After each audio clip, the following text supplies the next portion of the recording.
Hello বন্ধুরা, এর আগের ভিডিওতে আপনাদেরকে জানিয়েছিলাম যে আইসিডিএস অঙ্গনারী দিদিরা এবং যে সমস্ত কর্মীরা আছেন তাদের দাবি দেওয়া নিয়ে সংগ্রামী যৌথ মঞ্চের অন্যতম আহ্বায়ক ভাস্কর ঘোষ সহ বেশ কিছু আইসিডিএসের কর্মীরা পাণ্ডবেশ্বরে তাদের স্মারকলিপি জমা দিতে গিয়েছিল, যেখানে 3 দফা দাবি ছিল যে তাদের যে স্মার্টফোনে দেওয়ার কথা ছিল, অর্থাৎ আইসিডিএসের যে স্মার্টফোন দেওয়ার কথা সেটা দেওয়া হয়নি সেই নিয়ে, এবং পর্যাপ্ত পরিমাণে যে সবজির বিল হয় সেটা যথাসময়ে যাতে সেন্টারগুলোতে পৌঁছায়, এবং সেন্টারগুলোতে সরকার থেকে যে চাল সরবরাহ করা হয় সেটা যেন সঠিক ওজন অনুযায়ী সেন্টারে পৌঁছায়, এবং তাদের স্থায়ী বেতন কাঠামো এবং সরকারি সুবিধাগুলো যাতে যথাসময়ে পাওয়া যায় সেই নিয়ে কিন্তু যে স্মারকলিপি সেটা জমা দিতে গিয়েছিল পাণ্ডবেশ্বরে। সেখানে কিন্তু পুলিশের হাতে তাদেরকে বিক্ষোভের মুখে পড়তে হয় এবং তাদের উপর চড়াও হয় পুলিশ। তার প্রতিবাদ স্বরূপ যে মিছিল, সেটা কলকাতা হাইকোর্টের অনুমতি নিয়ে প্রতিবাদ মিছিল হয় গতকাল।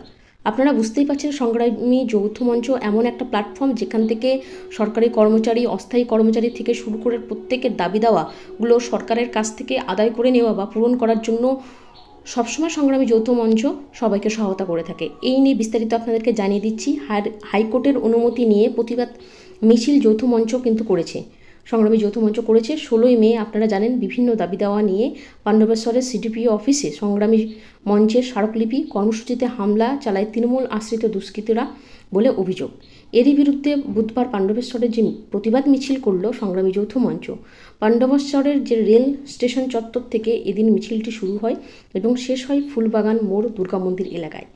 সেখানে হয় ধিক্কার সভা। মিছিলে উপস্থিত ছিলেন সংগঠনের রাজ্য আহ্বায়ক ভাস্কর ঘোষ, অনিরুদ্ধ ভট্টাচার্য, শিবম তেওয়ারি প্রমুখ। আইসিডিএস কর্মীরা ছাড়াও এদিনের মিছিলে যোগ দিয়েছিলেন সংগ্রামী যৌথ মঞ্চের সংগঠনের বিভিন্ন জেলা থেকে আসা প্রায় 500 সদস্য।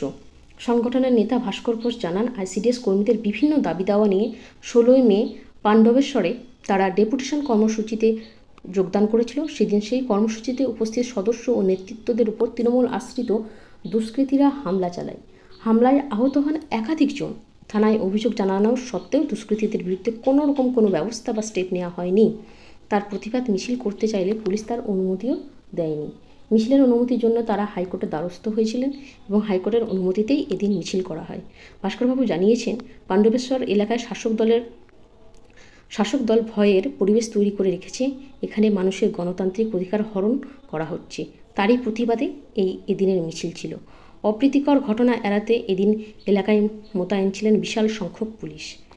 আপনারা বুঝতেই পারছেন, সংগ্রামী যৌথ মঞ্চ এমন একটা প্ল্যাটফর্ম যেখান থেকে অস্থায়ী কর্মচারী, স্থায়ী কর্মচারী থেকে শুরু করে প্রত্যেকের দাবি দেওয়া পূরণের জন্য তারা সর্বদা জাগ্রত এবং স্বতন্ত্র, এবং তারা সবসময় সবার দাবি দেওয়া পূরণ করতে চায়। এই আইসিডিএস কর্মীদের যে দাবি দেওয়া পূরণ, তাদের যে কর্মসূচি, সেই নিয়ে কিন্তু সংগ্রামী যৌথ মঞ্চ সর্বদা লড়াই করে যাচ্ছেন।